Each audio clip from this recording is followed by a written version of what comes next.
마약 수사란 바퀴벌레를 잡는 것과 동일하다. 이놈들을 잡으려면 본거지를 털어야 한다.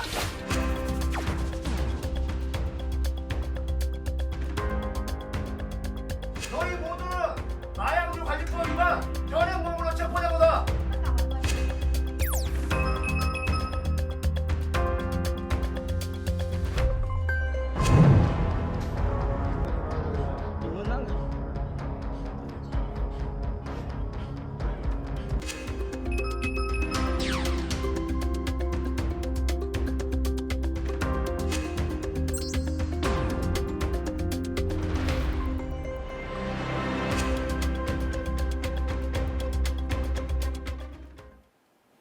네, 이 주제는 양지민 변호사도 함께하겠습니다. 안녕하세요. 안녕하세요. 네, 한국이 마약상들의 놀이터가 됐다.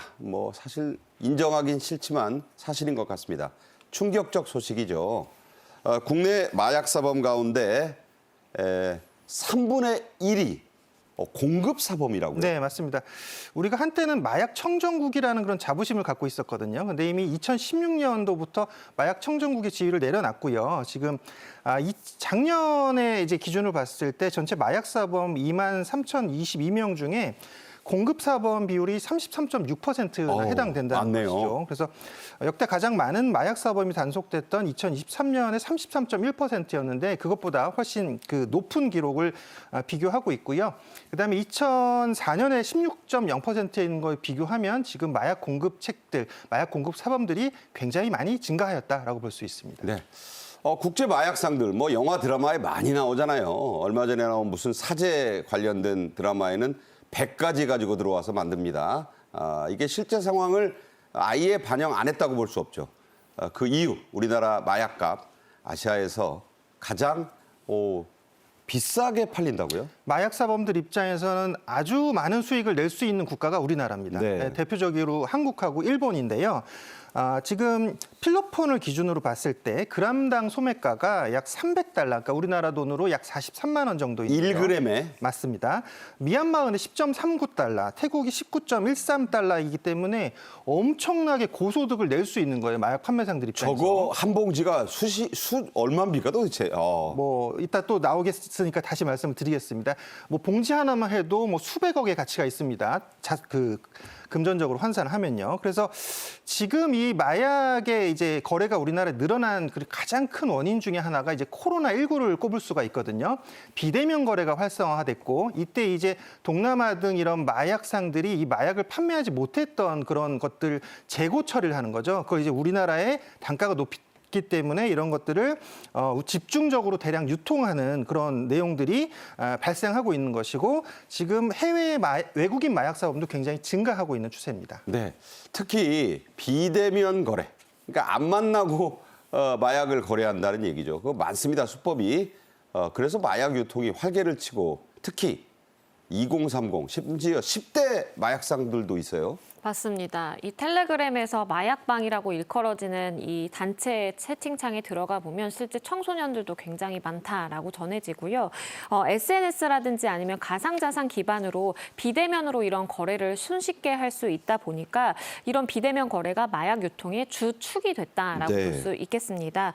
마약 사범 10명 중에 6명이요. 지난해 통계로 봤을 때 30대 이하로 63.4%를 차지를 했고요. 엄청나네요. 맞습니다. 마약 공급 사범 3명 중에 2명은 30대 이하의 젊은 층이다라고 보는 것이 맞겠습니다. 네, 텔레그램이 이용되는 이유는 비밀이 좀 보장되기 때문인가요? 맞습니다. 텔레그램의 경우에는 사실 이제 추적하기가 좀 어렵기 때문에 범죄 활동에 많이 사용이 된다라는 이야기가 나오는데요. 텔레그램으로 거래를 하고 그리고 여기에 가상자산으로 돈을 주고받는다라고 한다면 수사당국에서 수사하기가 굉장히 좀 힘들어지는 그런 상황이 있습니다. 네.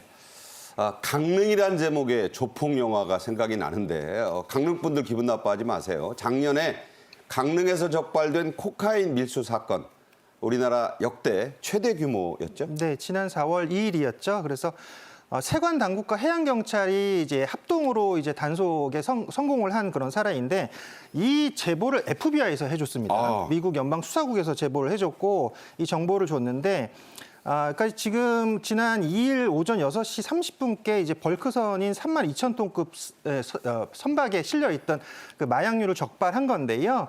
여기 승선원 외국인 20명이 타고 있었고요. 이 배는 이미 노르웨이에서 선적지였는데 이게 멕시코와 에콰도르, 파나마, 중국 등을 거쳐서 국내로 입항한 것으로 알려져 있습니다.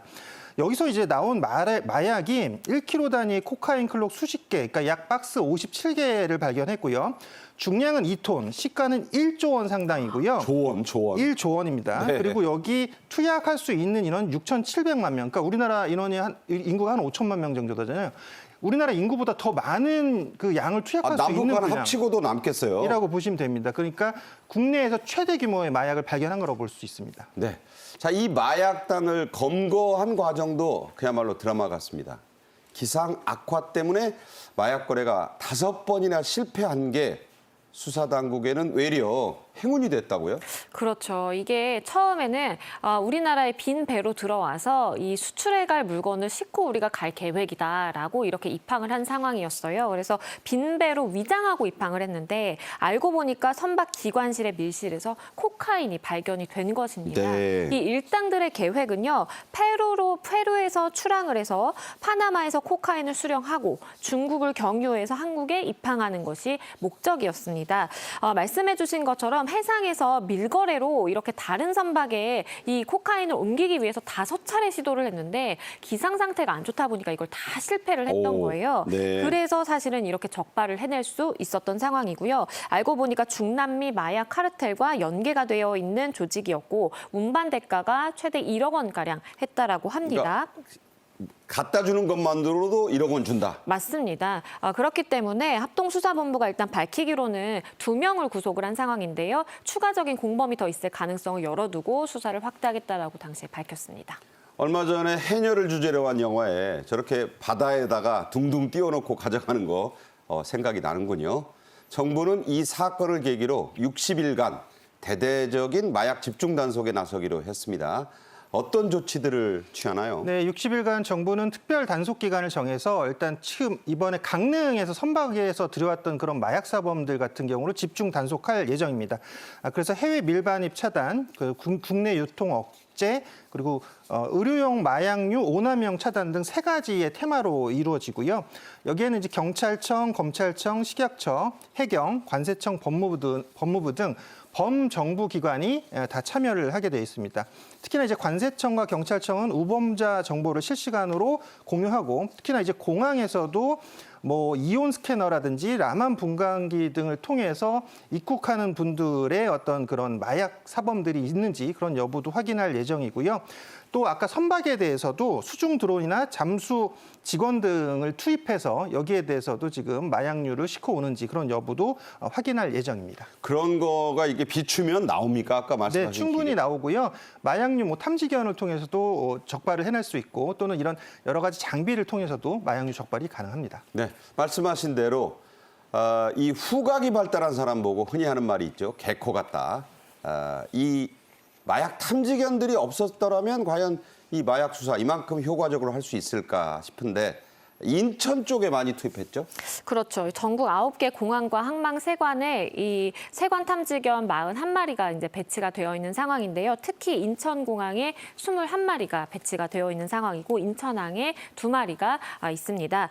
일단 이 레브라도 리트리버 출신의 강아지 2마리가 탐지견 2마리가 있는데 이프와 루카입니다. 기가 막히게 만든다면서요? 그렇습니다. 이 2마리의 경우는요. 관세청 탐지견 훈련센터에서 자체 번식한 2마리예요. 그러다 보니까 태어나서부터 생후 12개월까지 굉장히 까다로운 테스트를 훈련을 거치고 그리고 6개월간의 전문 훈련을 또 추가로 거칩니다. 그래서 선발된 이 2마리가 실제 그 역할을 톡톡히 해내고 있고요. 실제 외국 선박에서 코카인을 적발해내기도 했습니다. 그러니까 저렇게 빨리 달리다가 딱 서요. 맞습니다. 그 안에 있다는 얘기죠. 그렇습니다. 저걸 어떻게 맡을까 싶어요. 이게 고강도의 훈련을 통해서 이렇게 트레이닝이 됐다라고 볼 수 있겠고요.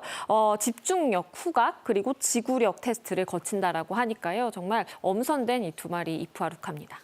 자, 마약류 성분이 포함된 불법 의약품도 아주 중요합니다.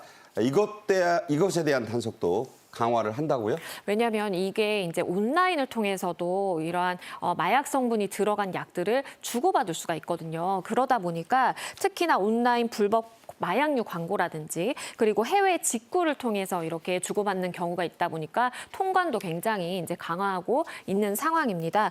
불법 의약품을 이렇게 거래하는 사범이 1년 새에 10배나 급증했습니다. 10배. 그렇습니다. 2022년에 24명에서 이듬해 250명이 넘는 명수까지 증가를 했고요. 감기약이라든지 아니면 수면제, 다이어트에 좋은 약이다라고 하는데 이 성분 검사를 거쳐보면 다 마약류를 함유하고 있는 것입니다.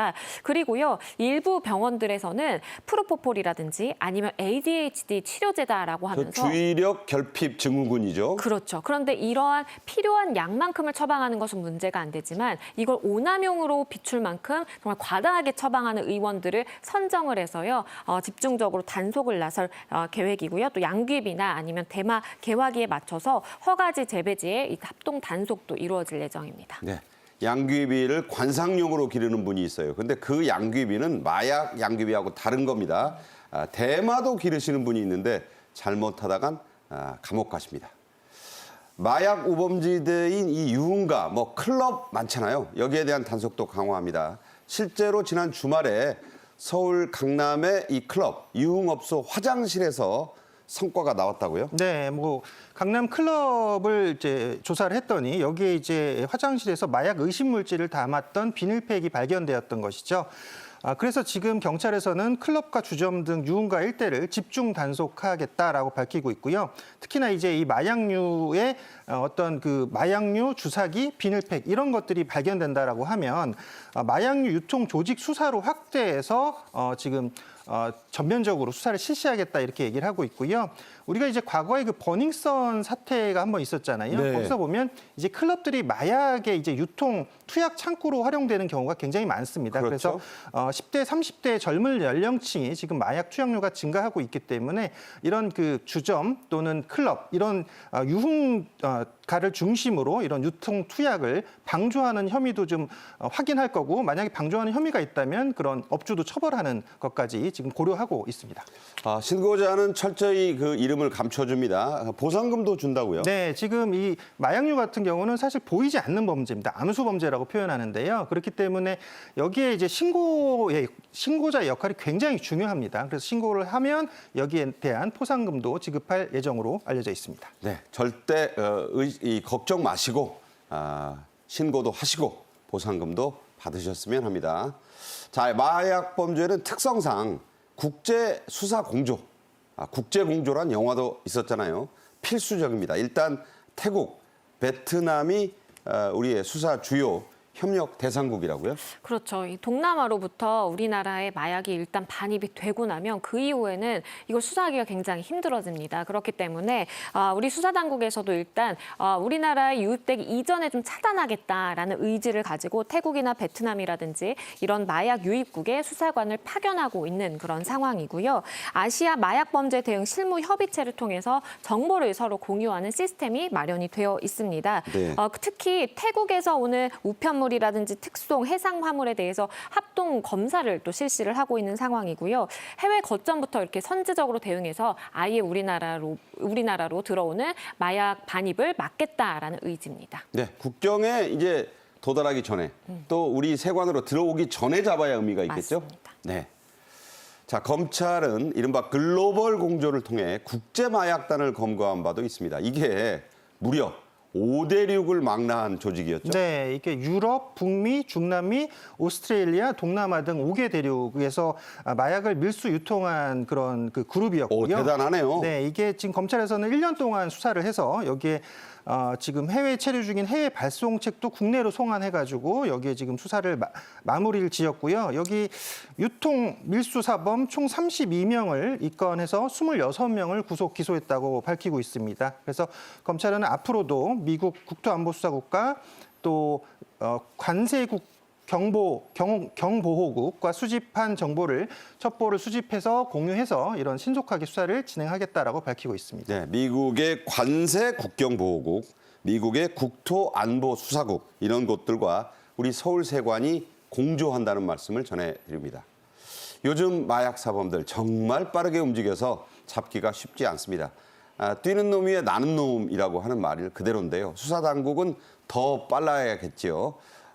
그런데 느리게 해서도 효과를 볼 수 있다고요? 네, 맞습니다. 지금 그러니까 수사 당국이 빨라야 되는데 왜 잡지 못하냐? 지금 마약은 이제 사실은 이제 다크웹으로 주문을 하고 그다음에 이제 비트코인으로 결제를 하기 때문에 잡기가 굉장히 어려운데 공급하는 걸 던지기라는 수법을 하거든요. 네. 던지기가 이제 던지는 사람을 드러퍼라고 표현을 하고 있는데 지금 네덜란드발 엑스터시 미수 사건 같은 경우 이제 드로퍼로 지목된 피의자의 휴대전화에서 확보한 드롭 좌표 249곳을 이제 확인을 했고요. 거기서 이제 서울, 수원, 대전 등 87곳에서 총 2,615만 원 상당의 마약류를 발견해서 압수를 했습니다. 그래서 이런 드로퍼들 같은 경우는 사실 일일 알바로 모집하는 경우들이 많아요. 그래가지고 사실 그 드로퍼를 잡기도 굉장히 어렵고 그다음에 좌표를 계속 바꿔가면서 주기 때문에 이런 것들에 대해서 이제 어떤 마약류 수사에 좀 진화가 필요한 시점이라고 보여집니다. 그러니까 이게 또 통관을 지연하면 불안해서 포기하니까 정상 절차로 진행을 하면 그게 또 잡을 수 있는 경우도 있다고요. 맞습니다. 이제 통관 절차를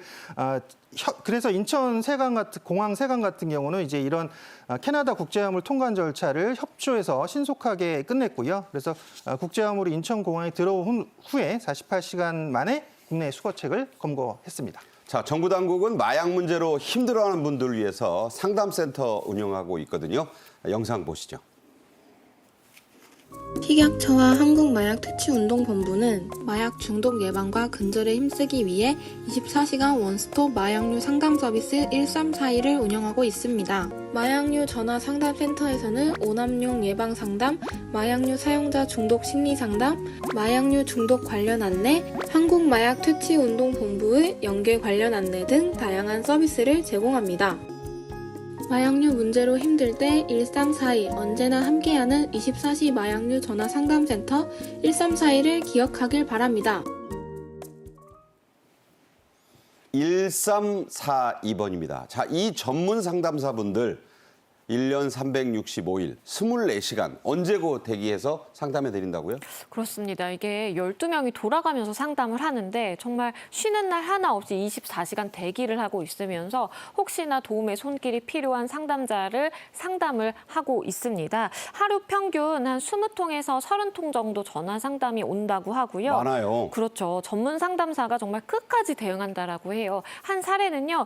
나 너무 마약의 유혹이 크다라면서 이 극단적 선택을 암시하는 그런 전화를 받고 이 상담자가 잠이 들 때까지 계속해서 전화를 이어간 그런 사례도 있을 정도입니다. 요즘에는 마약을 하는 이제 또 연령이 낮아지다 보니까 청소년들이 이제 마약에 나 손댄 것 같다, 중독된 것 같다라는 전화도 많이 온다라고 하고요. 신상은 모두 다 비공개로 이루어집니다. 네, 걱정 마시고 상담하시고 걱정 마시고 신고하셔라 이런 뜻이 됩니다. 지금까지 염건웅 교수, 양지민 변호사와 함께했습니다. 잘 들었습니다. 고맙습니다.